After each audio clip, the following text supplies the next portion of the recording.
So it's 2025, and we've seen two brand new B&M roller coasters open in Virginia this year. One of which is Repterra, which I might as well call Repterrable or like Flapterra, because this wing coaster bounces around and is honestly, especially sitting in the wing seats, a really rough experience. It's very sad. We'll get into it a little bit more. And then they also, of course, opened Big Bad Wolf over at Busch Gardens Williamsburg, which is a B&M family invert, and that surprisingly runs quite well. It runs better than Penguin Track, runs better than Phoenix Rising. That was kind of a highlight that I didn't expect to really care for much, so that was pretty exciting. And so those are like two brand new roller coasters, of course, we're focusing on today. Yeah, I thought Big Bad Wolf was actually not bad. I wasn't the biggest fan of the whole concept initially.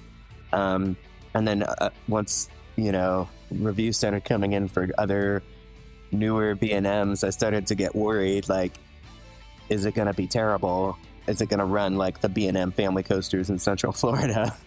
And then riding Rapterra the day before, it was like, oh my God, like it's going to be so bad. And then we rode it and it was pretty fun. And I think it's kind of funny that like we have a B&M Big Bad Wolf. We had an Aerodynamics, the OG Aerodynamics Big Bad Wolf. But did you know the original company that was supposed to do the fulfillment for Big Bad Wolf was actually Schwarzkopf?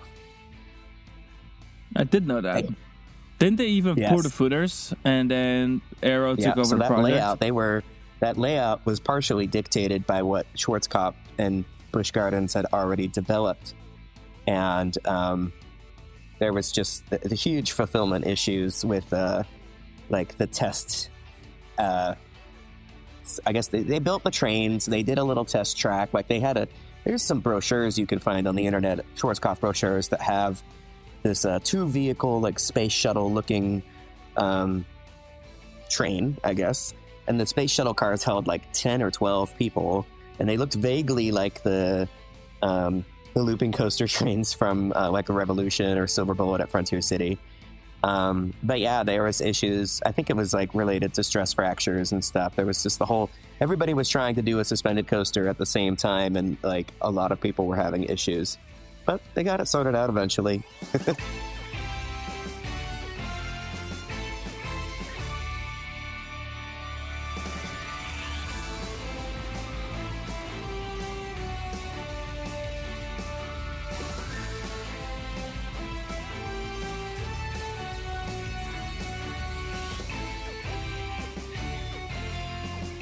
And a very good morning, good afternoon, good evening. My name is Sean. This is Alex. You're listening to another episode of Coaster Kings Radio. And today's episode is, like I already kind of mentioned, it's going to be about the two Virginia regional parks. The Virginia parks. The ones that are always competing with one another. And now, this past month, 2 months ago already, oh my God, time flies. We were in the area. We went to Cigarettes America for the last time. We did Hershey Park, and we already launched podcast episodes about those visits, so definitely check those out. Those are from a few weeks ago. But on that same little trip, because we were out there for some paperwork, we also visited, of course, Kings Dominion and Busch Gardens Williamsburg, both home to brand new B&Ms here in 2025. Surprisingly, one is actually running pretty good. That's Big Bad Wolf. We'll talk about that more towards the second half of the episode. We're going to start the episode with Kings Dominion, which Kings Dominion is actually one of my favorite regional parks. I love Kings Dominion. I think it's just like all the other Paramount parks. It's just a really clean, nice park. Is it sad the Anaconda is gone? Yeah. Is there still kind of like that weird disconnect, to say, between having the Jungle Expedition area and having Backlot Stunt Coaster right there?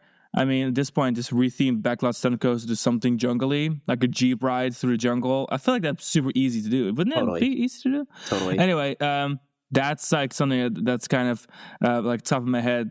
Like the first thing I think about is that's just kind of awkward. But other than that, they've done a really good job tying Flight of Fear into that area now. And of course, they already repainted Reptilian. They already added Symbuli before, and now Pantherian has finally opened after we visited. But so that's all cohesive now, with Repterra opening as the signature replacement of Volcano. So we'll just kind of go around the park today, because we've done an episode about Kings Dominion, I think the last 2 seasons. We surprisingly end up at Kings Dominion more often than I always anticipate. But I do love going. I love Kings Dominion a lot. That's a great park. Me too. I love Kings Dominion. I love Kings Island.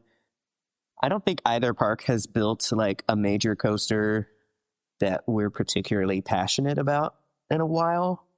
Unfortunately, that hasn't changed with Rapterra, which had great potential to be like the textbook solution to the Volcano, the Blast Coaster replacement conundrum. It's a real shame because I think it was almost like fan service, how badly people wanted a B&M launched wing coaster, how much that idea like seemed to resonate with fans, people who've ridden wing coasters throughout the US, people who've ridden Thunderbird at Holiday World. And it's just like, but now we seem to have really caught B&M in like a very rough, figuratively and literally, like rough era in their developments, because Rapterra is horrible. It like, I understand that there's a lot of people who really enjoy the ride for what it is, and I think it's probably objectively fairly popular. But the way that ride runs is just not sustainable, and that can be said. That's true of a few of the newer B&M projects. It's not just about like comfort and vanity and coming to expect a smooth ride experience from B&M. This is like, it's a problem. It doesn't run like a ride that is functioning well. So not only is it like not a positive experience in and of itself, but it's an alarmingly bad experience that is going to require some solutions for the long run, for the ride's long-term success. Yeah, what I'm mostly hearing is that it's just related to maybe the quality of all the little parts that come together to make the coaster train, and then because the train, there's a bigger margin of error in the manufacturing of the pieces. Therefore, the thing just rattles itself apart. And of course, in the wing coaster, you're on the sides of the tracks. So there's already like an extended kind of range that automatically has a higher likelihood to be vibrating, is more likely to be bouncing. And we've seen it before on some wing coasters from the previous era of B&M, where you can kind of sense the bouncing once in a while. But this is just like new, like level terrible. It's just it bounces so bad. And we just recently rode Mandrill Mayhem, which is the family style launched shuttle wing coaster at Chessington World of Adventure in the UK, and that same era of B&M manufacturing. And that thing, especially in the wings, of course, was also very, very flappy. It doesn't even go fast, and it's just like a bothersome experience.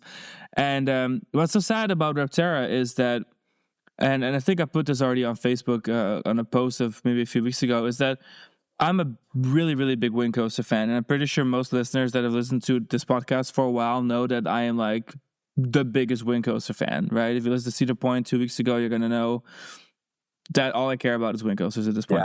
Yeah. I just love wing coasters. I love Gatekeeper, all that kind of stuff. Are number one at Cedar Point, whether you and so when they announced this as like a replacement of Volcano, I'm like, all right, a wing coaster, interesting. Originally, there was like this concept out there that was going to be like a smaller wing coaster, like the Hot Go model, like we did in HB World in Suzhou, except for they were going to miss the vertical loop. And the model wasn't very big, but it was like, all right, wing coaster, whatever. But now they had an actual, like a launched original concept, original layout wing coaster. And layout-wise, Rapterra should be incredibly promising. You look at that thing, it doesn't really do anything any other wing has done before. It has a couple of really cool, unique elements. It's launched. It really, on paper, should be like a dream coaster. And honestly, maybe even a worthy replacement of Volcano. Because Volcano was such an icon. It's what they're going to follow up with, right? But I think if it had ran better, I think Rapterra would have been a really cool replacement. But right now, I'm just sad because it doesn't live up to the potential. Like, the layout is cool. It should be a really, really fun addition to the park. It should be the stellar coaster going forward for the next decade. Because this park, I mean, the last big coaster they got was obviously Pantherian. And then that was Intimidator 305 in 2010. That's 15 years. this coaster is probably supposed to carry the park for the next 15 years. Mm-hmm. And I'm not counting Mystic Twisted Timbers. Twisted Timbers, because that's really like a relaunch of an existing ride. I'm not counting Timbali because it's a relaunch of a flat ride practically. Yeah. Like, this is Totally agree. the first in 15 years big ride. And it's definitely going to have to carry this park for another 15 years, especially the way that Cedar Flags, Six Flags is currently financially operating.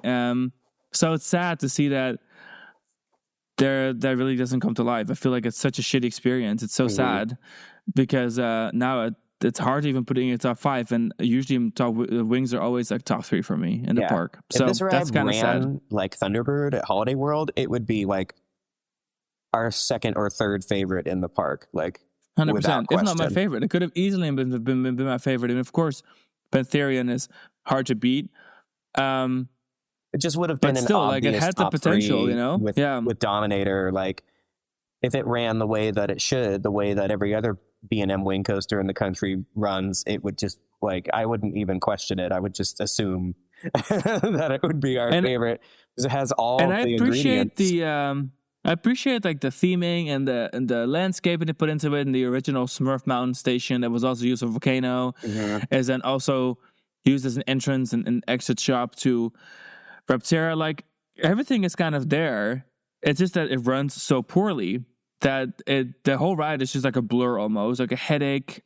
Yeah. It's a blur. You can't really enjoy it because you're just like shuddering around the whole time, and that is just super disappointing. And before any haters out there are thinking, oh, these guys are just complaining, I don't want to say that I'm like the self-proclaimed wing coaster king, because I'm not. But I'm such a big wing coaster fan. We're missing one wing coaster in Asia, and then we're missing a couple of the family ones in Europe, and then we're missing actually the original Raptor. Yeah. But other than that, we've done all the wings, right? Like, we've done a vast majority of the wings around the world. We've done the wings that there's wings that I don't know anyone else has ridden them. Yeah. You know? Like, we've done so many wing coasters, and like, this is just simply not how a wing coaster is supposed to run. Yeah. It's not that I'm complaining because I can't handle a rough ride. I can't handle like, I can't handle force. There's annoying discourse on the internet about like, oh, you're just fragile. Like, it's a roller coaster, and it's like, roller coasters shouldn't run like shit. Okay.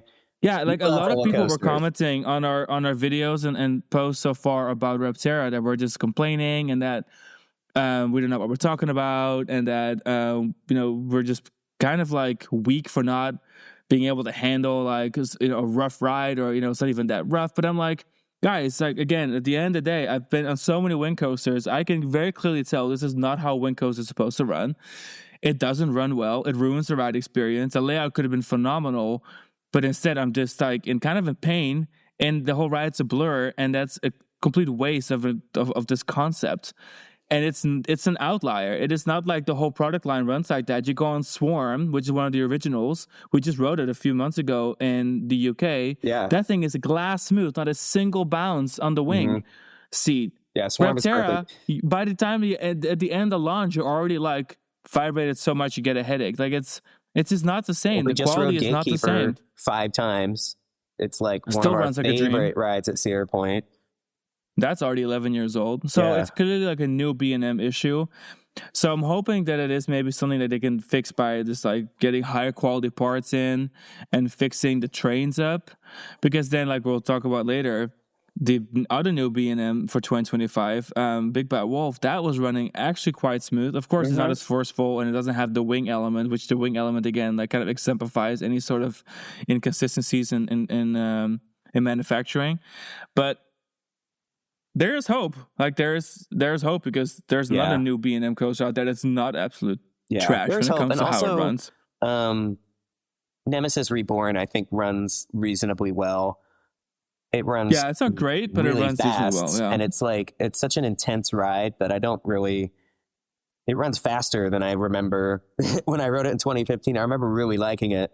And then we rode it this year, and I liked it even more, even though it's like a new B&M. So like, not all B&M coasters are subject to this problem. But then you have like Wrath of Rakshasa, which we haven't ridden, and part of the reason we didn't make it up there this year is because the reviews were so negative that we were like, the park got like kicked down further on our priorities list. We can only do so much. And of course, there's been plenty of complaints about Iron Menace at Dorney Park, which is also why we haven't prioritized or revisited Dorney lately, because it's like, okay, there is not priorities. It was just so funny to me. Like you would think, okay, like 10 years ago, 15 years ago, 20 years ago, any B&M open, it would be like on your top priority list for an enthusiast. Like, let's hit it. It would be like a huge relief for a park to be maybe getting for one. a lot of domestic enthusiasts, it's, they're hitting all these parks as they open their new coasters. But for us, with our travels and our timeline and working internationally, maybe it's just more difficult for us to plan a lot of small individual parks. So we usually just end up skipping rides that we're just not as interested in, which now is turning into maybe the B&Ms. Of course, I was very interested in Repterra, and that was on the priority list this year, so I'm glad that turned out, that we actually got to ride it. But then again, I was very disappointed. And honestly, to a point, actually, like, sad. Like, I don't want to sound like some crazy guy that's like talking about how sad he was about how the ride experience was. But it was disappointing. Like, I was so excited for this ride. Again, the potential of this layout is amazing. In fact, maybe we should just discuss the layout for a quick second. This ride is supposed to be like the tent pole, like a tent pole for this entire operation. It's supposed to be one of the big, like the big four for the whole park. One of the big two, honestly. It's supposed to be like the big boys of the park at this point. It's supposed to be Repterra and Pantherian. Yeah, and then maybe Dominator and Twisted Timbers, but instead, it just falls so flat. So anyway, so layout-wise, it's really cool because what it does, and I must give credit for that because layout-wise, it is cool.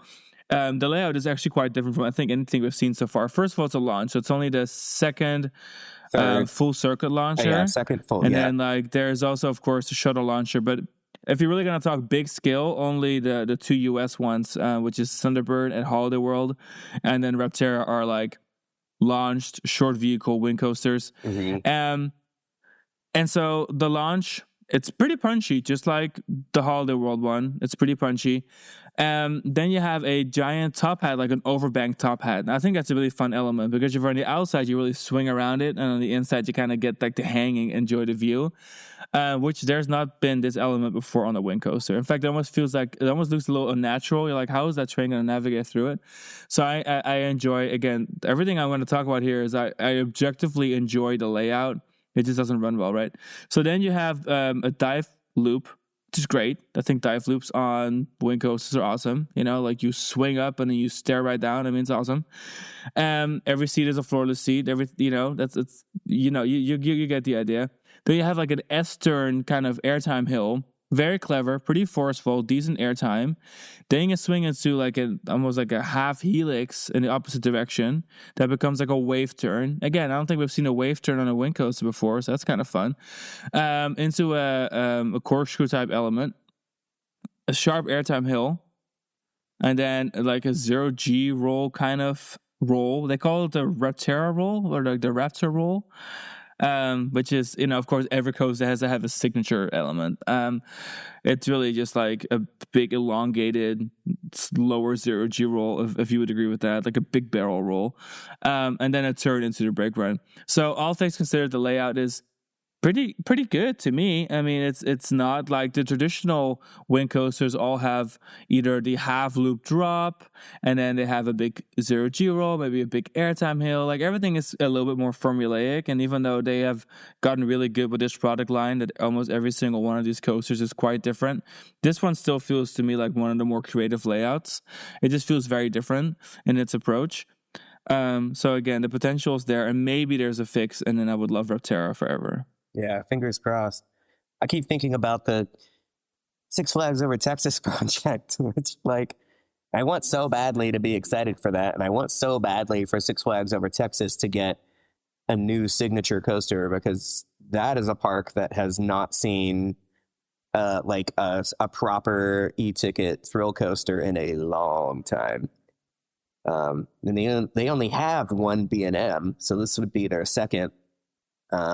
They have Titan, of course, which is sort of like a honorary, like a bonus B&M. But I just, like, it's supposed to be a giga coaster. It's supposed to be the world's tallest dive coaster. The track gauge is already evident that it's going to be a larger style wing coaster than anything, or a larger style dive coaster than anything we've seen, at least since like Griffin.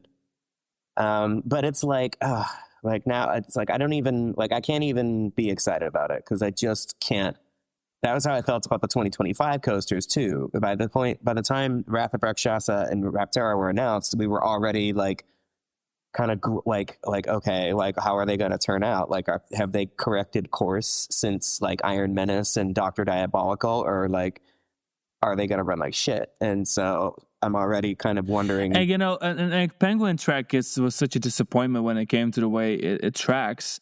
The layout is pretty fun, creative. They did a good job fitting it in. There's a lot to like about Penguin Trek. We actually did the whole episode on that too. And it has no business running so poorly. Yeah, right. It's just how. Like, why? Well, there's nothing that ride does. It would have been such a different story if it wasn't B&M that was consistently and throughout its entire history the smoothest, probably most reliable coaster manufacturer. And now we're looking at B&M's as being, man, like the Rufford and Intamins, the Rufford and Vekomas. Like, what's going on? Like, is it worth the compromise to sell more rides? Rattle kind of experience, yeah. Because my fear is, is B&M doing this to lower costs for their clients, or maybe perhaps increase sales that way, or even just increase profitability, because of course materials are so much more expensive now. So maybe they're just doing this for whatever reason and they're selling more, but is it worth risking their reputation? Because it used to be like you buy a B&M and you would buy a piece of gold. Like you would just know it was a long-term investment. It was expensive, but quality, Yeah, they were like the Mercedes-Benz of roller coasters, and their quality is just like, it's just deteriorated. It's gotten so bad so quickly. Like, you rode Rapterra a fourth time? Was it four? Fourth time, yeah. I sat it out. Twice each side. There was a ride, like, I took pictures of you. That's how bad this ride is. I didn't even want to ride it as many times as you rode it. You were determined to ride it. And I just kept rewriting because I really wanted to give it a shot. So back row, forward, front row, both sides. And I'm like, all right, I really wanted to give it a shot, and I really wanted to like it. Because again, I was super excited for this when they announced, another launch wind coaster. I mean, my heart got all happy. I was like, yeah, another wind coaster. I can't believe it. They're getting a custom layout. 10 years for another one to come. It's gonna be so cool. Yeah, and then it just fell so flat in its delivery because of the way it runs. We kind of could have seen it coming because we saw the videos of it testing that went viral everywhere. Like the kind of like the flappy movements, and then. Yeah. Of course, everyone riding it early on, because we rode it, midway through the summer, or towards the end of summer, really. So we had already gotten plenty of feedback from other enthusiasts or podcasts or videos, whatever, just talking about how it didn't run so well. Mm-hmm. It was just still kind of sad to experience it for yourself. The nicest thing that some people could say about this ride was that it was better than Wrath of Rakshasa. That was it. Yeah. But overall, I do appreciate what they tried doing with the ride, and it's not the park's fault. Yeah, it's really just a B&M situation. So I'm hoping it's fixable. It can be fixed. I think it can be fixed. I think it could probably be fixed without too much money. I mean, lots of parks have to do pretty major fixes on their rides. Like, I think of like Steel Curtain, and like when we rode Steel Curtain, it was obvious that there was a problem with the way that the ride was running. It was indicative, based on our experience, that it was not a functional. It's not a sustainable experience because of how badly it tracked. And then it was closed for a year, and they added all this bracing and stuff and did all this stuff to it. And so it's like, it's not asking a lot of a park to like go back and put a new ride under the knife and like fix these problems early. Gale Force at Playland Castaway Cove is another example. Like, SNS built this ride. There was issues with the track and the supports, and they took the whole damn thing apart and built a new one on top of it, and it's awesome. Yeah. Like, it's worth the trouble. No, because I'll be honest, I think that we're seeing this happening, and if there's like a consistent issue, I would assume a chain like Six Flags, which has been investing in this pretty hard now, especially if you consider the merged Six Flags, right? You've got Wrath of Rakshasa, you have Iron Menace, then you have Dr. Diabolical, Rapterra, Dr. Diabolical. We're getting the big dive machine that's coming to Six Flags Texas. So like there's a lot of investment from Six Flags as a corporation with these new B&Ms. And if there's a consistent issue, if I was Six Flags, if I was the operator of this new equipment, I would be like, all right, it's faulty. Like, I would sue. I would need you to fix this. Or either I'll cancel my future project, or, I'm going to sue you, whatever, they need to do. So I'm hoping that there's consistent enough issues enough feedback from riders that it's just not smooth, or surely the maintenance departments can figure this out themselves. Surely the park is riding this, and even though they want the whole world to think it's the best coaster, I'm sure that a novice within the company is going to ride this and be like, it's not running well. Yeah, the Emperor really is naked. Like, you can't force this ride to be good just because you say it is, or force it to feel like a functional ride just because like, you of say course, it's on like a functional. media day and stuff, like they're gonna hype up a ride. Everyone's gonna hype up a ride. Like, sure, that's the whole point of it, like a whole point of an opening of the ride. But internally, I'm sure it's well known that this is not running the way it's supposed to, and I'm hoping that there's now pressure on B&M to fix that. And maybe this pressure has been here, and that's why Big Bad Wolf was actually running okay. Like, maybe at this point, like Repterra, of course, was manufactured probably longer ago. Was the decision was made longer ago. That project was probably in the works for longer. And I have a suspicion that Big Bad Wolf came together kind of quick and kind of last minute, and was manufactured at a later time. And I'm not sure if this is true, but this is my theory. And that therefore maybe they've already started addressing the problem and it's running better. So I'm hoping that's the case. I'm hoping going forward it's not a problem anymore. One of the common threads between these parks that keep winding up with these new B&M projects that run like crap is that Busch, Six Flags / Cedar Fair, and Merlin have been building B&Ms consistently for the last 30 years. These are the three biggest clients in B&M's entire catalog. No one entity has purchased as many coasters as these three companies together, and I just feel like they have to know. Every park that has one of these garbage B&Ms has a good B&M in it, or two, or three, or four. And like, it has to be so nearby, obvious. like Chessington, Thorpe. It should be so clear to everybody. First and foremost, the parks themselves. It should be obvious that they have something to be bothered by. They have something to be mad about. So, I don't know. And I will say, I also feel like maybe, again, the quality has been reduced because they just want to sell more at like a lower average rate. For these coasters, because I feel like they're all packages. I mean, you're looking at Pipeline, Penguin Trek, Phoenix Rising, and Big Bad Wolf. You're not going to tell me that's not a package deal. And now they're building the one in San Antonio. The piece is already on site. So like the new family coaster there is already on site. So like, we're looking at 5 already, and there's a big rumor that SeaWorld San Diego may also get a wing coaster, which would be really great if it runs well. So like Maximus and Mandrill Mayhem were obviously a package, and the new 100%. And Nemesis Reborn. All of those were manufactured at the exact same time. That's a package. Then you have your Iron Menace, and you have your Repterra, which Repterra has, of course, been in the works for a long time because it was supposed to be a different layout. We've all seen the plans, and then. Of course, on the Six Flags side of the merger, you have Dr. Diabolical, the one over Texas, and Wrath of Rakshasa that are clearly all like, I'm pretty sure all like a package too. When Dr. Diabolical opened, it was the first B&M that Six Flags had built in 10 years, and it was like a little suspicious. Like, everyone was so surprised, and it's like that was where the tide shifted. Was 2022. 2021 was the last calendar year that we got good B&M coasters, because we got like Emperor, I guess 2020 with like Candemonium. There was, the 2020 and 2021 Monster at Grunelund, like those are great rides. They were like the last great B&Ms, and then from 2022 on, it's just all went to shit. So but speaking of great B&Ms, let's continue with a quick tour of our day in no particular order.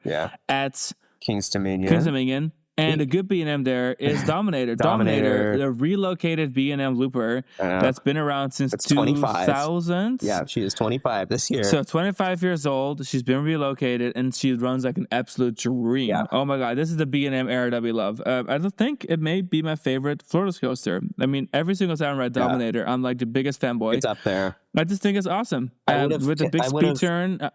Thought maybe that Rougarou was my favorite, but while I still really love Rougarou, up there too. It was rougher on our Cedar Point visit than it was like when we rode it like 6 years ago.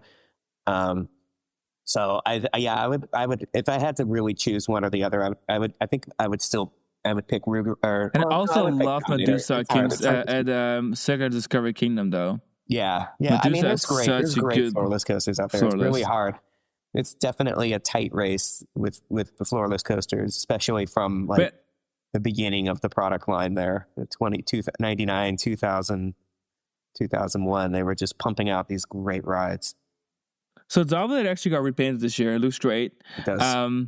Again, highlight of our visit almost every time we go. I think for me, it's definitely a top 3 in the park, if not top 2. I mean, I just love that ride. It's very King's Dominion to me, even though, of course, it was never designed for that park. But the reason that they even relocated it there from Jaga Lake is because there was an exclusivity clause for B&M coasters to Busch Gardens Williamsburg. Busch Gardens Williamsburg, one of the early parks in the game. They had exclusivity on building B&M coasters within a certain mile radius, which was obviously meant to attack King's Dominion, which is why King's Dominion has such a history of interesting rides. And it could only be coasters that I believe were a different production model than what was already at Busch Gardens Williamsburg. Yeah, so they plopped the floorless coaster in there, which is great because there was no floorless coaster over at Busch Gardens, which had a invert, a hyper, and at this point also a dive machine already. And so, and now having Repterra as a wind coast, I feel like it's kind of nice because now the whole region, especially because now there's a family invert again at Busch Gardens, the whole region has a really nice collection of B&M coasters. There's also all very different. That technically they might not have even been able to build a floorless coaster from the ground up because of Griffin being a floorless coaster in addition to a dive. But it didn't matter because Dominator wasn't contracted for King's Dominion. Because it was relocated, that was a loophole no matter what. Or so I've been told. Like they could have. Now it's the most beautiful lawn ornament on a beautiful lawn. Yeah. Because it really is just on a lawn. Yeah. But I really appreciate this ride. I like it. I think it's an integral part of your experience. The reason why Anaconda being gone doesn't hurt as much is because Dominator is such a solid traditional looping coaster for this park, which is something that Kings Island doesn't really have, in my opinion. No, agreed. It needs a Dominator. It's funny you mentioned that because I don't miss Anaconda. And I thought I would miss Anaconda. But you know what? The lake without Anaconda on it is stunning. Quite pretty. Maybe Anaconda was ugly on the lake. Maybe it actually kind of ruined the look. I love Anaconda. It will always be a favorite, but it does not hurt the way that losing Vortex at Kings Island hurt. Yeah, because at Kings Island, losing Vortex, it just feels like a giant gap in the park's lineup, you know? And Vortex was not, just didn't feel like justice. So, yeah, but also, just if you walk around Kings Island, Vortex is missed. That's clearly a big ride plot. There's a huge vacancy. But if you walk around... vacancy where that ride was. Right, but if you walk around King's Dominion, it's like, okay, there's a lake. There's a lake that separates Pantherion from the rest of the park, and great, it's a lake. Yeah, it doesn't feel like anything's missing. Cavity, not at all. In fact, I kind of enjoy having that lake as almost like a separation between the massive Jungle X area. And so Flight of Fear is not part of Jungle X, and I guess it's like some secret government facility that's in the jungle, and that it works. It works. I mean, it runs okay. I still think they're a little bit rough. It ran better. I don't like the way that this one stops completely in the middle. Or 2 days before. Yeah, it's true. And then one thing that always has kind of been annoying to me with the King's Dominion installation is that the seatbelt situation. So on these premier rides, Spaghetti Bowl coasters, the indoor ones, of course, also, they all opened with over-the-shoulder restraints. There was 5 of them. One of them still runs over-shoulder restraints, Crazy Cobra, and that's in China. I believe. Is it in Dalian? And then you have the 4 US ones, right? All of which, as of today, as recording, are still operating. And now all got the same company. And always a company. They all got replaced with sit-down trains. But in order to operate the sit-down trains, lap bar trains, just like the Mr. Freeze clones, they would need a seatbelt that comes from behind the seat and then attaches to the lap bar. And if you've ridden it, you know exactly what I'm talking about. But the problem is, the length of these seatbelts is so inconsistent. There'll be rides where like my seatbelt's flapping around, and there's rides where like I need like 2 extra clicks on my restraint to the point where I can't even feel my legs because the seatbelt needs to be able to click in there. And that's always been like a stress point for me because of course I'm tall, so I can only sit in like certain rows of the vehicle already, and then also having to deal with that little seatbelt, I find that maybe like kind of annoying. And like sometimes my ride's uncomfortable, while Alex's restraint is up like easily 1 if not 2 clicks higher than mine because his seatbelt happens to be longer. I can barely feel my legs, so I'm like, what is that all about? Anyway, it's nitpicky shit, but that's how I feel about it. Well, we didn't ride Pantherion, so we can't really talk about it. We didn't ride Tumbili either. Tumbili opened, but we got the credit, and it's like Tumbili is a skippable one. She's more of for aesthetic. I like having her around, but I don't need to ride her. The supports on Tumbili are gorgeous. I wish more rides would be like painted like that, like bamboo-looking rides. Yeah. Mm-hmm. Of course, you did ride Reptilian a few times, and in fact, it ate my sunglasses. Can you believe it? The Mac bobsled ate my sunglasses. Of all the rides, that's because that's when I stood up to get out of the train. My sunglasses fell. That's right. Into the track bed, and I didn't feel like dealing with that. So I wonder where they are right now. My glasses. But anyway, Reptilian, great fit. Has them now. And then back to Stunt Coaster. We didn't ride it. It does swim pretty well, but the theming is none of it's working, so that's kind of unfortunate. Yeah. I think they're getting ready to reskin it into something. I think that's like the next Jungle X project. It must. Especially because they just did exactly. Kings Island. Now it's Queen City Stunt Coaster, which is great. Perfect. Yeah, no complaints there. I would really hope for them to just steam it to Jeeps through a jungle, through like the caves. I mean, you already have a big tunnel installed. All you have to do is make it seem like you go through some caves. The ride's got a long service life because it's like more reliable and more energy efficient than Flight of Fear, and it's newer. It's 9 years newer, and Flight of Fear is still open. So. And it plays a very crucial family ride kind of role at the Spark because I will say the Spark's lineup, generally speaking, is pretty intense. Like Tumbili is intense. Repterra is intense. Flight of Fear is intense. Pantheria is incredibly intense. Dominator is Big Boy Coaster. Twisted Timbers is intense. Mm-hmm. Grizzly is vicious. Grizzly is so. You're down to maybe just Reptilian and Stunt Coaster is like the family coasters because even for the kiddie lineup is small there. So got like Apple's Apple, and then the wooden coasters, which are kind of like they'll lure you in with like seemingly family friendly appeal. But the Grizzly is great, but it's wild. It's not like a gentle wooden coaster. It's not like the kiddie wooden coaster in the same park. It's a great wild ride. I look forward to them inevitably reskinning Backlot Stunt Coaster and giving it a jungle-y thing. Let's see. We made pretty quick work of the park with once we were done. Once we had taken our Rapterra rides for the day, and with Pantherion closed, we just we were like. We just sort of did our thing. We rode Drop Tower. We did ride Drop Tower this time. Yeah, that was good. I'm like mentally going clockwise around the park. Like, what did we do? Yeah, I've got a little map pulled up just so I don't forget something obvious because I'm like deliriously tired. We did some fun extracurriculars at that park because we also did Windseeker. We did the Ferris wheel. And the Ferris wheel. Oh my God, Windseeker. It was playing Harry Potter's theme, right? Mm-hmm. That was so wild. Yeah, they play Harry Potter, E.T. As long as it's less than 30 seconds, it's legal. So. It was pretty fun. I do like the Windseekers. I do love them. They're big, they're tall, they're gentle. Love is I like the Windseekers if they're running. But I don't like Starflyers or Windseekers. I would rather just not ride these rides. Grizzly was running great. It just finished its multi-year retrack situation, and it was running Grizzly's awesome. Kicking ass. Racer 75 was running well. We rode one side. Both sides were open. One train each, but they were both open. No, it ran all right. I didn't think it ran that great, but it ran all right, yeah. Yeah, it didn't run as well as it ran in 2018, because 2018 they had just done a lot of fresh track work right before CoasterCon. I rode Apple's Apple, which I enjoyed. You opted out. Because I was taking photos, yeah. And then you also rode the log flume while I was taking photos. Yeah. Love their log flume. Their log flume for me is like difficult for me to skip because it's just a beautiful ride. It's just gorgeous. I love it. It's funny because overall, I've been on that one once, but every other visit, I have not been on the log flume. Yeah. I've always just taken photos of stuff instead. You took it like a champ in 2018, and then in 2023 and 2025, I just hopped on. And then I do think it's hilarious how this park is so lopsided. Yes. Because if you look at, you enter the park, there's like a small little forest on the right that has pretty much just the Loch Flume, the Rapids Ride, the antique cars, and Grizzly. And then everything else is pretty much center or on the left side of the park, which is really, really interesting, especially if you compare it to Kings Island, where I feel like it's pretty well balanced. But yeah, overall, Kings Dominion, I do like the park a lot. I was thinking of doing a Kings Dominion versus Kings Island episode sometime. I don't know if there's an interest in that, because I don't even know which one I prefer.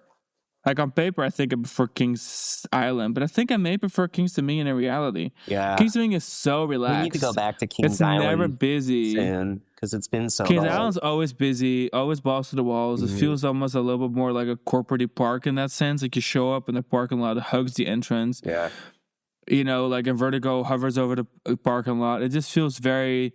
It's definitely, I think, made and operated for bigger crowds. But Kings Dominion, I feel like it's just chill vibes. I've never been there when it's busy. And I've been there like 4 times Every now. time we've been there, it feels like pressure's off. Yeah, it's a just relaxing chill. park for me. So yeah, absolutely no complaints. I think I kind of have to give it to Kings Dominion right now. Kings Island is still got some great rides. I think I would love to do a Kings Dominion, Kings Island episode, but we need to go to Kings Island soon. But then Kings Island needs another coaster. Like they need to build a proper vortex replacement. It's taking too long. It's been 5 years. Like build a damn coaster, like a real coaster, not a. So talking about a park that's actually like pumping out coasters, I guess we can start switching over to Busch Gardens Williamsburg now. Yeah. Which Busch Gardens Williamsburg we visit with pretty much the same frequency as Kings Dominion because we're in the area. We just do both. We usually stay in Richmond and we go between the two parks. So Busch Gardens Williamsburg, of course, has that natural beauty everyone always likes to talk about, and I do agree it's a very stunning park. Lineup-wise, every coaster there is a major player, even the family coasters. Maybe not the Sesame Street one, but other than that, every coaster seems to be pretty major player. I do like that park. I like that park. I wish, and this is the SeaWorld Park Entertainment or like United Parks Entertainment struggle overall, is that I feel the quality is just dropping every single year. I feel like the quality of the food, the operations, it's just like, it's dreadful. Like stuff like for Bolton, which is still a highlight attraction at Busch Gardens Williamsburg, will be on 2 trains. It'll be on 1 station, and they still stack somehow. The line is miserable and hot in the sun because they took the shade away, and it's like it's just annoying because it could be a 2-station, 5-train operation. It could be.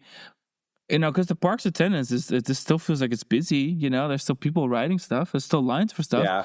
I just wish that the operations would match that. I feel like that's one of those parks where the operations need to be good because I feel like it's busier than Kings Dominion, but Kings Dominion's operations are much better. Totally. In fact, didn't we realize on our trip, like, oh my God, like if you compare to Hershey Park where it was so swamped, the operations were so terrible. Yeah. But then Kings Dominion was like, there was nobody there and the operations were still incredible. Like they were never stacking anything. It was such a good experience. Of the 4 parks we did, Hershey Park, Kings Dominion, Busch Gardens Williamsburg, and Six Flags America.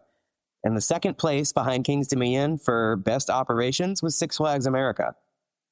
Yeah. Which makes no sense. That was Six Flags parks are like, yeah. It should not, like, no offense to Six Flags America, but like, that's a very low bar. And that's not a bar that Hershey Park or Busch Gardens should be clearing. I don't know if I would necessarily agree with that now I think about it. Because Six America was mostly on 1 train.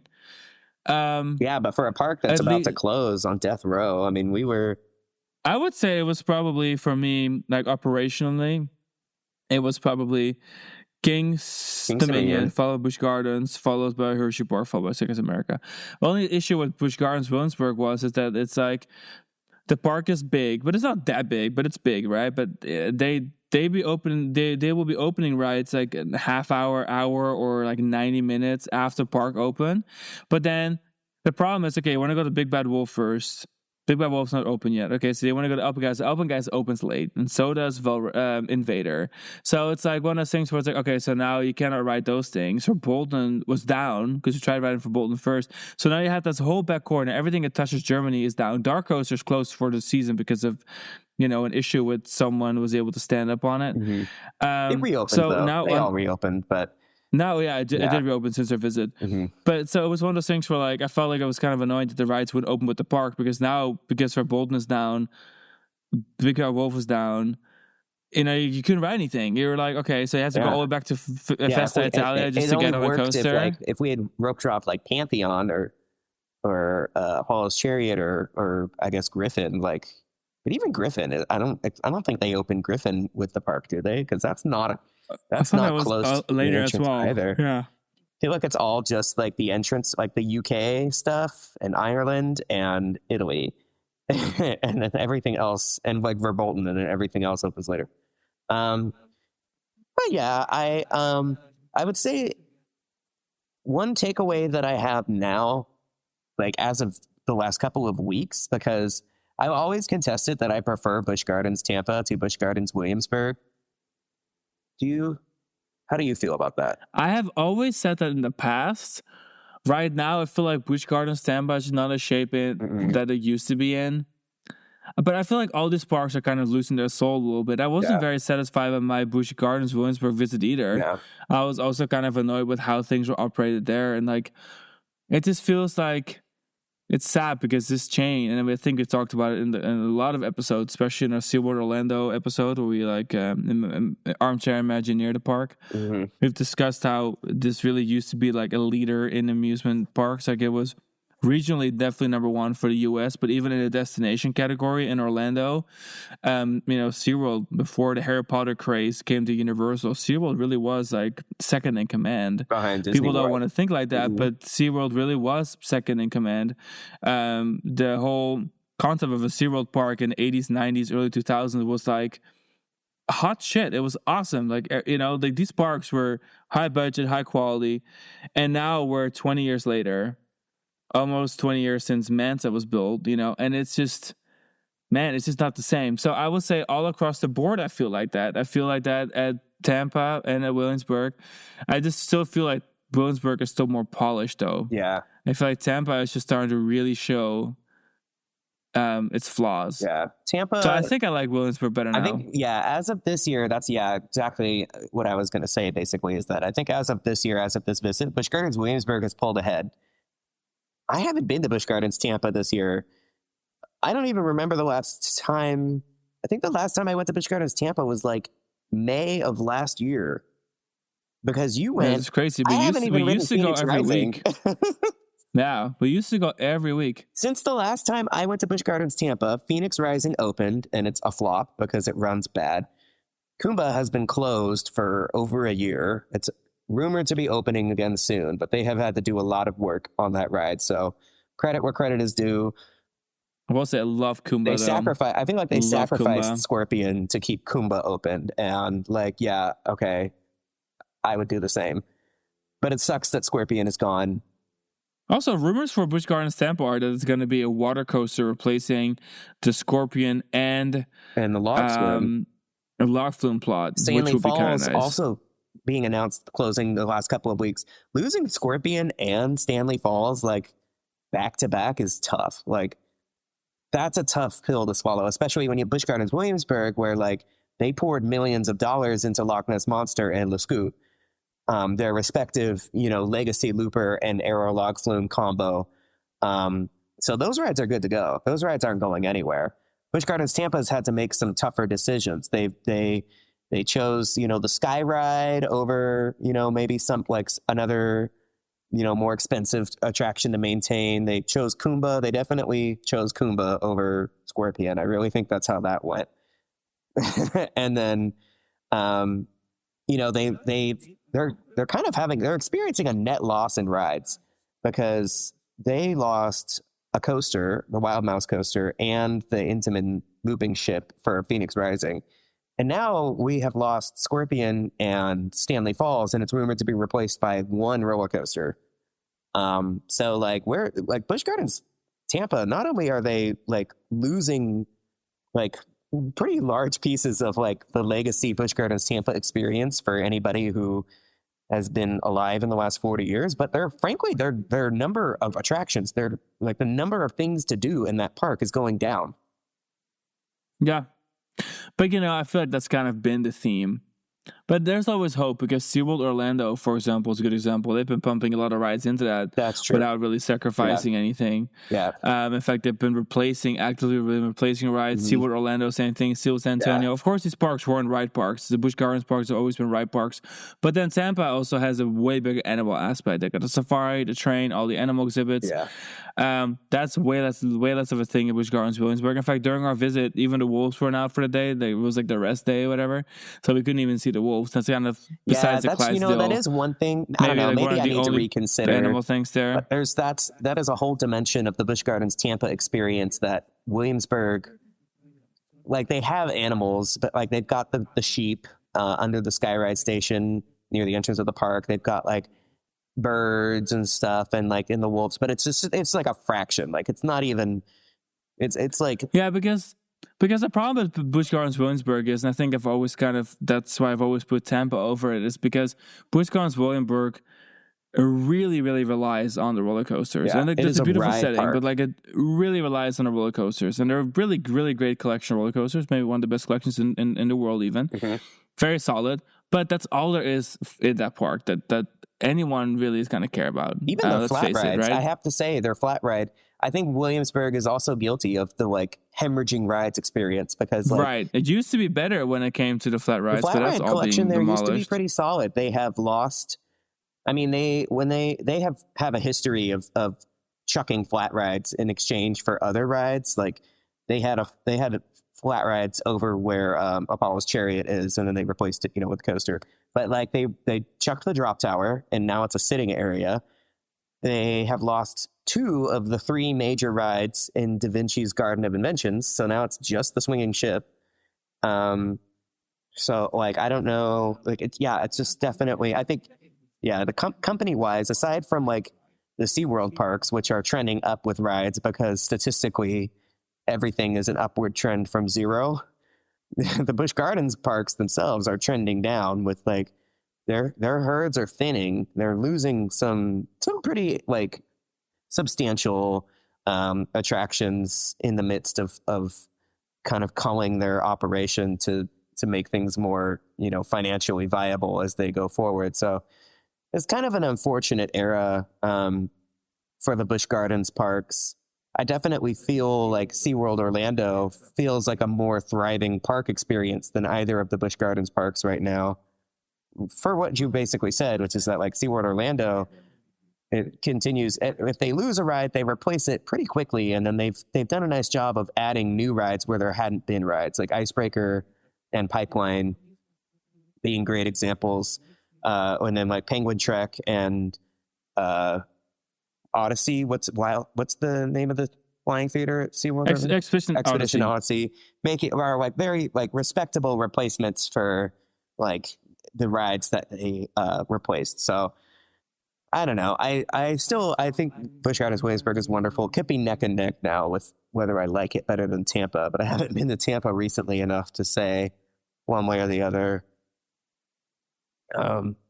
But we still had a great time. It was the only complaint, like the biggest complaint for our Williamsburg day, Busch Gardens day, was just that like we reached a point in our afternoon where it was like 4 or 5 o'clock, and the park had just gotten so busy and everything had a line, and we just kind of packed it in because we'd done everything we wanted to do. But like I wanted to ride La Scoot, but the line was like 45 minutes. We wanted to ride Vervolten again. The line was like over an hour.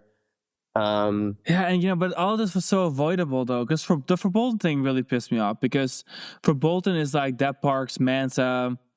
And when I say that park's Mansa, it's just because when Mansa was built in Orlando, it was going to be the star attraction for the foreseeable future, right? Same thing with the addition of Mansa in San Diego, like star attraction for the foreseeable future, like nice integration, like really like the crowd pleaser. Mm-hmm. And so if it's operated like it's Dark Coaster, it just really, really frustrates me, because this is the ride that really, it's set up to run 5 trains. It's set up to run that because you have your 2 stations, you have your drop track, you have your 2 mid-course break runs, you have 3 mid-course break runs. Hell, yeah, there's so much to this ride that allows for adding all these trains, and then when it operates like that, it's just upsetting. And it's not like the trains are at high capacity. What is it, like 8 rows of 2? It's 16 passengers for a dispatch. It's nothing. It's like and Tron then it takes you three to 5 minutes to dispatch it. Girl, this is like, I hate to say it, but like it's China bad. Like it's like operating a coaster in China, except for there's way more people in line than a park than these coasters in China would have. It's funny you say that. I can remember like when we went to China in 2019, and like when we went to Japan in 2018. Asia parks in general atone for like bad operations, and now it's like the whole world has like come down to like Japan operations. Like, remember how passionately upset we were about how Universal Studios Japan operated Flying Dinosaur with 2 trains instead of 4? And like, granted, it's still like especially frustrating for like a park of that caliber to do that. But they also have 20 plus million visitors annually. I mean, they've got a crazy amount of visitors though. But or not 20 million, now like it just 13 feels million. like now when we go to a park in China, I don't feel so. We've gotten used to the China stuff, but like when we go to a park and ops are bad in China, it's like, well, you still get on the next train. Like typically, suddenly our China park experiences don't feel like this like operational nightmare where we barely ride anything. I feel like we ride just as much per given hour. At a park where in it gets China. Annoying in China is waiting for a train so you can take photos and videos of it. Oh yeah, that's where you lose your day. But overall, I just think operationally it's not a very strong park. But it's still, I guess it was still better than Hershey, which is crazy to say. Yeah. But let's talk about Big Bad Wolf. I think that is like the priority of the episode. Mm-hmm. And Big Bad Wolf is, funny enough, right next to the old Big Bad Wolf location, but they did use the Dragonfire station and the Dragonfire queue and the big bell from Dragonfire, and the overall aesthetic and overall presence of the ride is actually impressively well done. Like, I am very pleasantly surprised. Let me say that as where Reptera was a big disappointment, Big Bad Wolf was a very pleasant surprise, because I was expecting it to run like terribly, because I just thought Phoenix Rising and Busch Stamper didn't run well at all. Like, I thought it was really uncomfortable. Then you had the fact that you're going to try and recreate the legend of Big Bad Wolf, like Big Bad Wolf, and now you're going to like try and do it again, but you're going to do like a family style B&M. I just wasn't that excited. I wasn't really feeling it. But because of the station reuse, which is one of the nicest stations probably ever made in North America for a regional theme park, gorgeous. 100%, gorgeous station. And then having the ride out in the woods where you really just can't see it. Like, you cannot see it, you can't take any photos of it, you can't take videos of it. I mean, we only have a couple of off-ride shots because that's about all you could get, right? Having you go out there, having the 2 lift hills, having some theming, building the facades of the little town you go through, the big net that, they're trying to catch a big bad wolf, the little Oktoberfest picnic area, all of that collectively made for a very nice production, and the layouts for a family coaster not bad. Like, it is like almost like twice as long as Phoenix Rising, at least how it feels. Yeah, I actually really did enjoy our experience there. I really liked it too, and I liked that it crosses the train tracks. Everything that it does on the other side of the train tracks, I mean, that's really like new territory for this park. The ride replaced Dragonfire.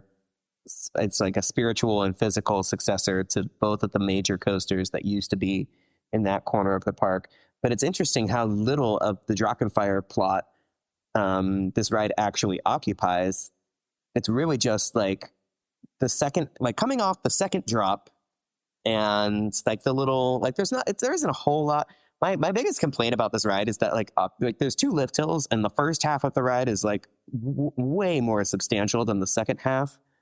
And I don't even feel like the second lift hill was necessary as much as it was about like spacing the trains out, because like it's just a short ride otherwise, and they smooth 2 train operations in 2025 means like your ride has to be a certain length in order for your coaster to not just stack every time. So like, I get it. I kind of wish the second lift hill was like maybe a little booster, like a little baby launch or something. Like, I don't know. I'm just nitpicking. But you fly into that lift hill pretty quick. Mm-hmm. And the whole thing is hovering over the train. At first, I thought that the second lift hill was about clearing the train, but you're already above it when you start the lift hill. But I like the ride. The location of it being so isolated was when Busch Gardens demolished Drakenfire. I mean, no park wants to admit that like they bought a lemon. Arrow didn't want to admit that Drakenfire was a disaster, and neither did Busch. One of the reasons that they blamed the failure of Drakenfire was that because its location was so set in, it was so far away that like people couldn't see it or didn't know it was there or whatever, blah blah blah. But having a ride with like a broad appeal, a family coaster like this with not the highest capacity, it's not terrible, but it's not, it's not Griffin, it's not. I mean, I still feel like that location is a bit of a head scratcher. I mean, I know that like you didn't have much of a choice. The station building was already there. You're going to have to do something, but to me, it does still feel like you really kind of have to go back there to find it. And I'm like, oh, okay. Like you wouldn't know it existed if it wasn't for like, walking over there. It's not like the most, like, it's not the biggest marquee. I feel like for something set in that far away, I wish it had more of a presence. Like, I wish it was a big e-ticket coaster and not like a family coaster. But having said that, it's like, it doesn't get that long of a line because it's not the easiest and most accessible ride. So it kind of, in a way, it sort of plays into its own limited capacity by being back there by itself. I just hope that they put another ride back there with it just to give it like a compliment. Yeah, right like now a power it just doesn't duo. it feels like a long way. It feels like a lot of like preamble and a lot of like walking out there for the ride. Is Dragonspire still a thing? I don't know. But I would basically I would love to see another e-ticket coaster. They could slam something in between, because like I said, most of Drakenfire's plot isn't really occupied by a ride. Verbolten kind of float just a little bit on one side, and then like you've got Big Bad Wolf on the other side, and there's still like a pretty large separation between these two rides, or you could do something if you were so inclined. And I think with Busch Gardens, space is at such a premium, and they already have such nice infrastructure leading up to Big Bad Wolf. I wouldn't be surprised if they did something there, and like hopefully fairly soon. Just because right now I just feel like Big Bad Wolf is a little awkward out there by itself. Especially, but I will say, sorry, go ahead. Well, I was just gonna say, especially because like right now it's a new ride and it's going to be very busy for being a new ride. But I could also see like in 5 years, like, the ridership is going to go down. I think the ridership for that ride will have a sharper decline than like if it were right on the main midway, like Verbolten. Like having a prominent location for your ride makes a difference. I mean, half of the work would be having a really solid right there next to the bumper cars, because like it's so inconspicuous. Yeah, like what I'm saying, like if you a picnic grove or something, it's like if your queue is long, like lengthwise, and your exit is long, it doesn't matter. If if it's a one way in, one way out, and it's a long walk to the actual ride station, those kind of rides exist all over the place. We have to just kind of track. But I feel like by building the entry plaza to the ride all the way over where the ride is, you're gonna have this major midway of nothingness. Yeah. Just to get there, and that is what makes it so awkward. Also makes people maybe turn around before they even see the ride, because they're like, oh, maybe we shouldn't be going. And like, it's not a big ride. It's not like you can see the ride. To me, it looked like a freaking picnic pavilion. You had to know that it was there in order to fit it. So. Yeah. But if there's a second ride there, this could become a major artery of the park. Who knows? Yeah. The infrastructure is really there. It's always been there. If they wanted to get really creative, I mean, they could just move it under for Bolton, and they could connect it all the way up to where the big bridge is if they really wanted to get creative like that. So I feel like there's ways. Yeah. Maybe it'll be a full loop one day. I would love to. Who knows? Whatever they do, whatever the case, I would love to see something. I would love the Dragonspire concept to be resurrected and jammed in there between the two existing coasters. But we'll see. So other stuff we wrote, of course, Alpengeist. I mean, Alpengeist is always a fave. Love one Alpengeist in the park. Number one, probably still also my number one invert. If you talk about that, maybe not over the giant invert boomerangs. I would still take Stunfall over it. That's fair. Think. Is that crazy? No, that's maybe crazy. Well, but I think they both actually have a lot in common. When I hit the second, third, and fourth inversions on Alpengeist, the big ass vertical loop and a tight ass cobra roll that are like colossal elements, and you're going at a clip. It's like, I love this because, like, for the same reason that I love Stuntfall. Yeah, loving fair enough. Spitfall and loving Alpengeist go hand in hand because they are hypercoaster inverted coasters with 6 inversions each, and the focal point is the vertical loop Cobra Roll combo, where you feel like you're 100%. gonna die. And I feel like the nice thing about Alpengeist is, of course, not just presence, but having that giant swooping drop, and then having your Immelman followed by another elevation decrease, so you're going even further down to the valley. Vertical loop ends another 20 feet lower. You keep just barreling down, which means you're always hitting that top speed. Yeah, it's like you hit because you continuously speed 4 separate times. Exactly, because you continuously end up going deeper into the valley, and then after that Cobra Roll, you slam into that mid course, and that's a little uncomfortable. But after that, you have to make your way back up, and it loses speed rapidly. Yeah, but it's very fascinating because of being located on the side of the hill. Is that it really does increase, and decrease pretty quick. Mm-hmm. I feel like it's a really interesting way of having a layout, because usually layouts aren't like that. A terrain coaster, it really is a terrain coaster. Of a terrain coaster, and people don't always associate inverted coasters with being terrain coasters unless it's like Black Mamba or Nemesis, like if it's half buried in the ground. But this is a terrain coaster through and through. And of course, the thematic elements that are really, really rare for B&M coasters is having the ski lift themed support structure for the lift hill, and having the actual skis attached to the backs of the seats. Yeah. So now it's those kind of touches that the only other really B&M I can think about that really has that kind of touches is, of course, Baron and Efteling, and those are just the two. Mm-hmm. So, I do like that one. Maybe that's even my favorite ride at the park. That or for Bolton. Maybe for Bolton. I love for Bolton. No. I like for Bolton smooth, a lot, but cute. I don't need to ride for Bolton more than once or twice. Alpengeist it's like the necessity. It's 2 or 3 rides on Alpengeist is a basic requirement for being in the state of Virginia. And then we did ride Invader, because it was the only thing open at the time that we were there. And we got in our seat, and then we got a phone call from the Chinese embassy and hopped right back out. I know, because we've been trying to get a hold of him all morning because we missed one of their phone calls, and then good luck getting a hold of him. And I was like, oh my God. Classic. And of course, the moment we sit down, the phone rings. I'm like, oh no, we have to get out. It was such a chaotic show. But at least we got everything figured out. But it was fun to ride again. I just don't really care for the ride. Yeah. I mean, it's fine. Man, the most forgettable GCI. I like it because it goes over train yard, and it's about the excitement level for me. It's not particularly nice to look at. It's not. Yeah, it's it's a utilitarian ride. It's one of the many family coasters at this park, especially in that. This park really area. Is a family coaster destination. From when you look at the park from Verbolten to Invader, I mean, every other coaster is one throw ride. That's coaster. The rest is all family. So, but it's a good ride in its own right.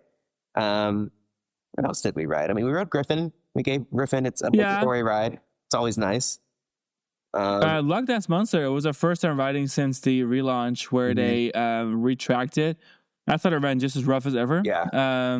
We rode it twice. You can tell that it was an exact redo of the profiling because it just ran just as rough. Premium rides, cut and paste to a T. So kudos to them. Yeah, because for a second I was like, oh, there's no way this completely retracts. There's no way, because it just felt we wrote it and it was old arrow. I was arguing with you. I was like, there's no way. And I'm like, yeah, they retract the whole thing.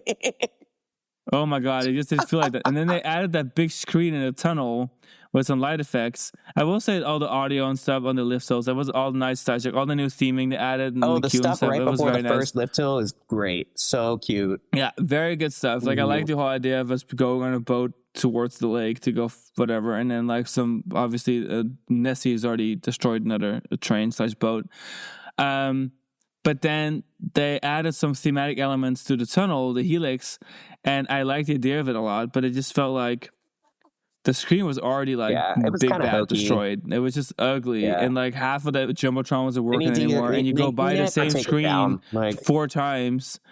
I feel like they could have done a better job with that. I feel like it would have been better off doing fog effects, maybe some projection mapping of bubbles, and maybe some shadow of a big monster, than this square screen that's just standing in the middle of the building. You go by 4 times. It just felt so There was a vision, but the execution was terrible. Yeah. That makes sense. Yeah. But it was good to ride it again. It's still not really my favorite classic looper. It's never been. I've historically preferred Anaconda over it. I enjoy riding it. Don't get me wrong, because I love my classic loopers. But it's never been a fave for me. It's more iconic off-ride to me than it's on-ride. On-ride, I don't really care. I enjoy watching it off-ride more, taking photos and whatnot. Yeah. And then we rode... we did ride Pantheon a couple times. Yes, I was going to say, I guess we just... everything else that we rode is in Italy. We covered the other countries. Pantheon rose in our ranks this visit. I feel like it was running better than it ran at 2023. I agree. Pantheon, we actually ended up riding 3 or 4 times, right? We rode quite a bit. I did not remember that ejector airtime on the backswing of the swing launch on the little airtime hill bit. That ride really... And I really enjoyed the outer bank, looking down the river. That's a good layout. I mean, it's going to always be the problem that it's just not well themed. Yeah. But what is there is good. We did an episode about this. God, at this point, it's been exactly 2 years since we launched the episode. But we did an episode where we compared Bad Bang Gotham City Escape, Two Tatis, and Pantheon and Velocicoaster. Mm-hmm. And of course, Pantheon came up pretty much dead last because it's just a lack of theming. Yeah. Now, the park did send out a survey recently. I don't know if you saw that, Alex, but they sent a survey recently where they asked park guests if they would be more inclined to visit or to ride Pantheon if it was themed. So they did like a couple of concept photos. It was AI, right? Of like the AI of these like ruins, right? But of this like Roman ruins that Pantheon goes through. Yeah, it was a very intriguing Honestly, I'm idea. hoping that there was solid feedback from park goers, pass holders, visitors that indicated that yes, adding theming to this coaster would be beneficial. Because if they really are willing to invest in theming for this coaster, I think this could be really, really good. Yeah. Because the layout is awesome. If you're going to have really cool theming and you're going to go through tunnels and through little towns and whatnot. It's 2025. In the era of social media, if you market something correctly, if you listen to people and give people what they want, even if it seems unconventional, like you couldn't have rethemed a ride like this and give it some scenery in like the 90s and had as much success relaunching it as a new ride as you could in 2025. So like 100%. I mean, like, how Instagrammable or how TikTokable would it be if there was a vantage point of this ride, right? Maybe a walkthrough or the queue would get extended to actually go through part of Pantheon theming. Or the like Acropolis or whatever. Right. I guess that's like Greek, whatever Roman version of it. Yeah. But anyway, so don't mind me. You would go through that. You have these ruins and you have this coaster blasting through the ruins. Fire effects. I don't know. This could be super marketable because it would just be all over social media. It would just look cool. How Taron is all over social media all the time. Well-themed coasters that have a nice look to them are just easily, like, they're just very social media friendly. Like, they market themselves. I feel like the future, like, theming on coasters does matter. Now, this is fine. I'm gonna have this argument here, but I posted a video of our visit to Yunnan Colorful Paradise. For those that haven't listened to that episode, actually, this park is located in the Yunnan province of China, and there are 3 major roller coasters. All have very giant rock statues and like a lot of theming, like big water elements, or like really big elephant statue, the big bird statue, like all these different goats and mountain. The cattle on rocks, like there's this amazing theming about, really and these are really neat theme, really cool theming that work for their ride. And I posted a video of their super splash. It has 2 tigers that are standing over the drop, like giant rock statue tigers. And I posted like, people that say the theming doesn't matter, can't stand that kind of stuff. I was like, oh, who's saying that? But then there's people saying like, well, theming doesn't matter. Theming doesn't make a coaster better. And I'm thinking, guys, like, are we still in this era of talking about how theming doesn't affect the coaster? Because to me, a well-themed coaster is half the work. You can have a really lame layout, but if your coaster is well-themed, I'm probably going to be a fan. Yeah. Like, I am all for theming. Like, no offense, but that's exactly the game that Disney plays, and they kick ass at it. Yeah, my favorite coasters are probably like Disney coasters because... especially Tron or like Hyperspace Mountain in Paris. I mean, these coasters have like decent layouts, but thematically like, they're don't just... tell me that they kind of transport matter you, when you have rides like Expedition Everest, which like, would it still be a fun ride if it was just a ride floating in the middle of nothing? Like, maybe, yeah, probably, for the novelty of it. But like, the theming is the experience, and like, there are a lot of parks, there are a lot of rides where that is true, and that like the theming elements elevates the ride it takes it to another place, a whole nother And if place. there's one ride that's just like not themed, it's Pantheon, because at least for most of the rides that have no theme, because it's Busch Gardens Williamsburg, at least they drop into a valley, they're like in that really nature aspect of the park. Yeah. And including the same thing with Apollo's Chariot. Yeah, the whole station is literally a tent. Like, there's just nothing to theme. There's just no theme, They period. just feel like Festa Italia is like their excuse to not theme rides. Exactly, but at least there is like, oh, you're dropping in and out of these valleys and over the river and whatnot on all these rides. Yeah. But then on Pantheon, it's just like a grass field. Yeah. So yeah, Pantheon, I need theming there, and I hope that the park actually does it. I hope they do too. And maybe they will. I mean, that ride, yeah. So how did you think Apollo's Chariot was running? I remember you being like, oh, it's not running as well as last time. It was fine. I liked it better than the past. In 2018, it was my favorite ride at the park. By 2023, it was my second favorite ride in the park behind Alpengeist. And by 2025, it has been pushed to third. So what's with second Pantheon? then? It definitely Alpengeist, Pantheon, and then Apollo's Chariot. I'm just I like, would probably still I take want it to over like Pantheon, it so much but more. It just didn't. It felt sluggish. Our second ride was better. We went back and rode it again. It was one of the few rides by like the evening time of the day that didn't have like an egregious wait time. But yeah, I don't know. It just felt like the airtime wasn't hitting. It just felt slow for what it. I mean, I will say it was rattling a bit, but it wasn't too distracting for me. I just remember it running like it just ran amazing in 2018. I remember being so impressed with how it ran, and then just on repeat visits, it just doesn't feel like it's quite getting there. It feels like it's just taking the hills just a little too slow each time. But still a fabulous ride. It's just I feel like every time I ride it, I feel like the ride I had on it before was better, or every time I ride it, I feel like the time that we rode it before, the trip before, it was running better. But that, that could change. So the next time we go, it could be running amazing. So who knows? But still a great ride. Still a great area of that park, Little Festa Italia. It might not be, as much to look at as some of the other Busch areas, but man, if they don't have like 3 major coasters, the Rapids ride, a train station, a bunch of flat rides, kiddie rides, like it's a lot going on there. It's a cute. I like that area. I like the idea of the area. If Pantheon got like a theme package, since it's on the other side of the train tracks, like since it's already kind of separate from the rest of the area anyway, I think it's their opportunity to just do something completely different than the rest of Festa Italia. It could be great. But I agree. Yeah, they could really make it a little subsection of inventions. So like that is the part of Italy in that park that is like screaming for attention. There is nowhere else in the park that needs more attention than Da Vinci's Garden of Inventions. It is like pitiful the shape that area is in.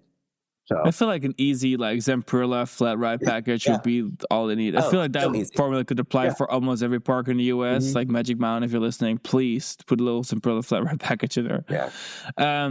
But yeah, overall we had a good visit. I think I liked our day at Kings Dominion a little bit better, but we still had a good time. I feel like I've never not had like a good time at the biggest issue with Kings Dominion was like the double whammy of Rapterra being garbage and Pantherian not being open.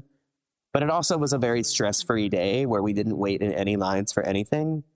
And we still had awesome rides on the wooden coasters, on Flight of Fear, on Dominator, on Reptilian. Like, there's no shortage of great rides at that park. Yeah, I rode everything a couple times. It just feels easy. That park it's just such a breeze to just like do a loop around, finish up with like Grizzly and Dominator and then bounce. Like, it's just a pleasant, easy park.